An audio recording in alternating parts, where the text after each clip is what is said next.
बहुत सारे minority institute थे जहां पर स्कॉलरशिप का प्रावधान था, लेकिन आपने मौलाना आजाद नेशनल फेलोशिप को एक झटके में बंद कर दिया। हजारों लाखों छात्र जो उस स्कॉलरशिप के भरोसे अपनी शिक्षा ग्रहण कर रहे थे कि जेएनयू में इस तरह के नारे लगे, कुछ नकाबपोश लोग आते हैं, नारे लगाते हैं, चले जाते हैं, पुलिस सालों साल गुजरने के बाद उन नकाबपोश लोगों को ढूंढ नहीं पाती है।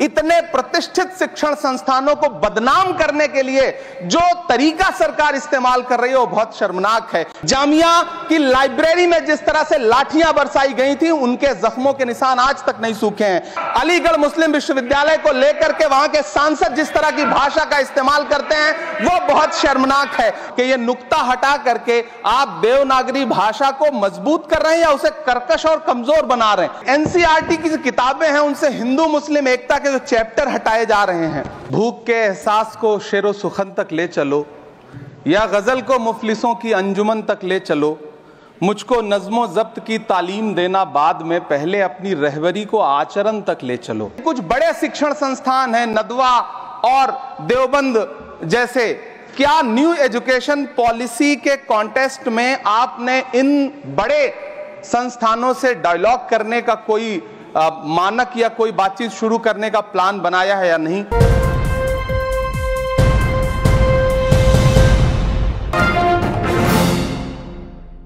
धन्यवाद सभापति महोदय।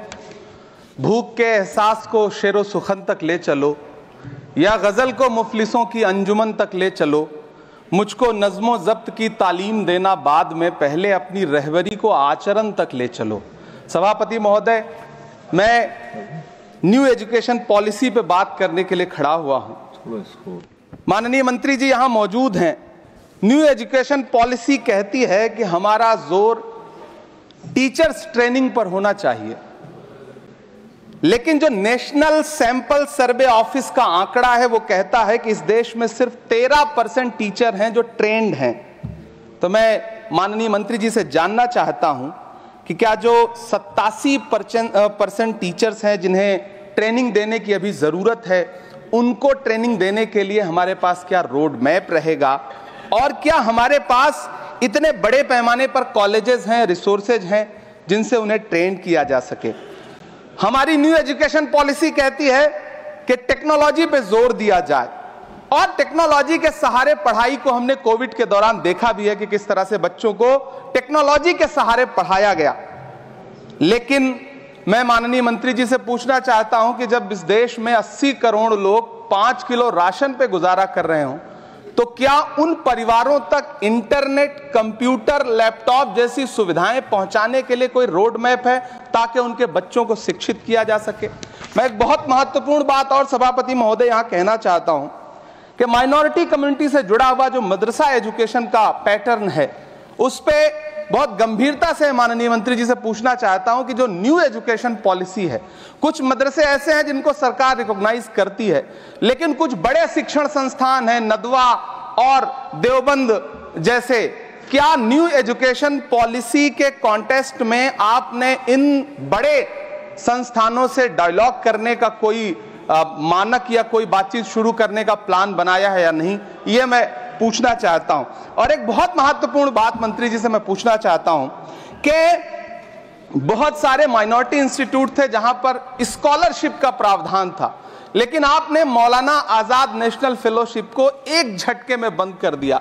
हजारों लाखों छात्र जो उस स्कॉलरशिप के भरोसे अपनी शिक्षा ग्रहण कर रहे थे।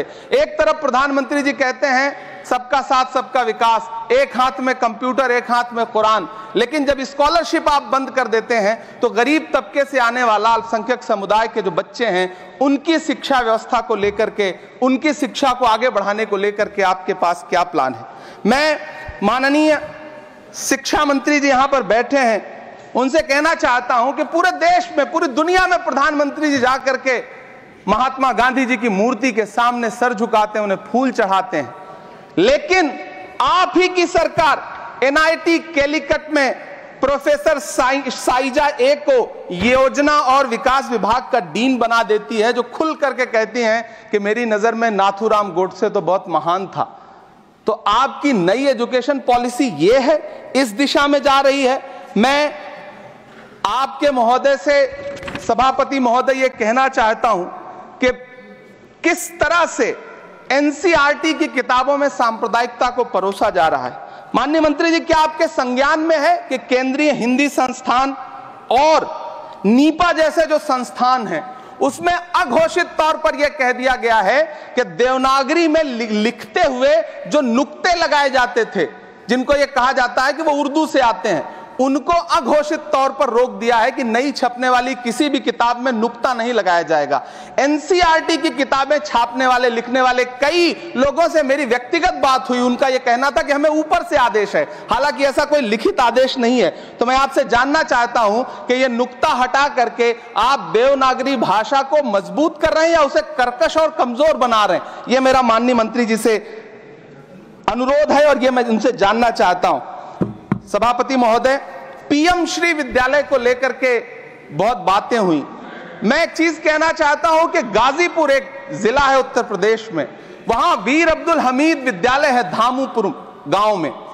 पिछले दिनों पीएम श्री कंपोजिट स्कूल का नाम लेकर के उस स्कूल का नाम बदल दिया गया, उसके सहारे भी सांप्रदायिकता परोसने की कोशिश की गई। जब सोशल मीडिया पे बहुत हंगामा खड़ा हुआ, हम सारे लोगों ने आवाज उठाई, तब फिर से बेसिक शिक्षा अधिकारी ने नाम बदल करके पुनः उसका नाम वीर अब्दुल हमीद, जो परम चक्र विजेता हैं, उनके नाम पे करने का काम किया।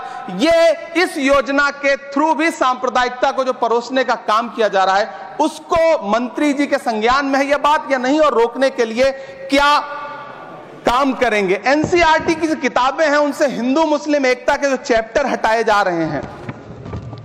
महोदय, एनसीईआरटी की किताबें बच्चों का ज़हन तैयार करती हैं।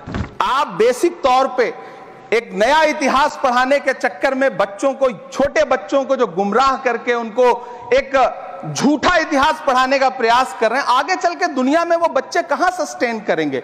तो मैं माननीय मंत्री जी से कहना चाहता हूं कि शिक्षा और धर्म को एक दूसरे से अलग रहना चाहिए। मैं आज इस विषय पे बात करते हुए एक बहुत महत्वपूर्ण बात और कहना चाहता हूं कि दिल्ली विश्वविद्यालय में पाठ्यक्रम में जो बदलाव किए गए हैं, जिसमें राजनीति विज्ञान के पाठ्यक्रम से भीमराव रामजी अंबेडकर, मोहनदास करमचंद गांधी, मोहम्मद इकबाल और भारत के संविधान पर आधारित शोध पत्रों को हटाया गया है। दलित लेखक बामा और सुकीरथ राणा को अंग्रेजी पाठ्यक्रम से हटाया गया है। क्या ये चीजें माननीय मंत्री जी के संज्ञान में है? समय बहुत कम है। मैं इस नई एजुकेशन पॉलिसी पर आदरणीय मंत्री जी से और सरकार से इतना कहना चाहता हूं कि आप बदलाव के नाम पर ये जो नई चीजें लेकर के आ रहे हैं, कैंपस में जिस तरह की गुंडागर्दी, अभी एक माननीय सदस्य ने बोलते हुए जेएनयू का जिस तरह से जिक्र किया कि जेएनयू में इस तरह के नारे लगे, कुछ नकाबपोश लोग आते हैं, नारे लगाते हैं, चले जाते हैं, पुलिस सालों साल गुजरने के बाद उन नकाबपोश लोगों को ढूंढ नहीं पाती है। इतने प्रतिष्ठित शिक्षण संस्थानों को बदनाम करने के लिए जो तरीका सरकार इस्तेमाल कर रही है वो बहुत शर्मनाक है। पिछले दिनों एक महिला भी नकाबपोश, जिसने छात्रावास में लाठी बरसाई थी, डंडे चलाए थे, वो आज तक उसकी पहचान नहीं की जा सकी, दिल्ली पुलिस उसे ढूंढ नहीं सकी। जामिया की लाइब्रेरी में जिस तरह से लाठियां बरसाई गई थी, उनके जख्मों के निशान आज तक नहीं सूखे हैं। अलीगढ़ मुस्लिम विश्वविद्यालय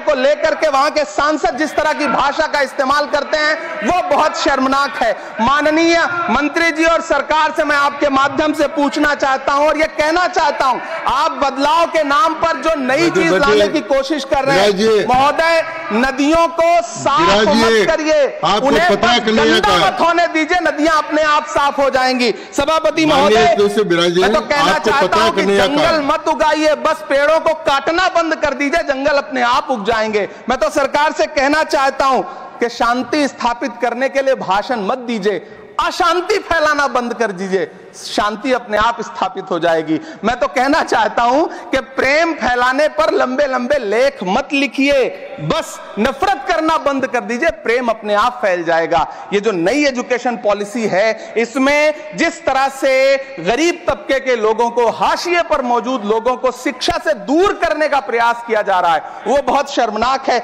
शिक्षा को निजीकरण की तरफ जिस तरह ले जाया जा रहा है, वो बहुत शर्मनाक है। माननीय मंत्री जी इस पर सोचें और इसे सुधार करने का प्रयास करें। इस सदन की तरफ से शायद इससे बेहतर बात, इससे बेहतर सुझाव हम नहीं दे सकते। बहुत बहुत धन्यवाद।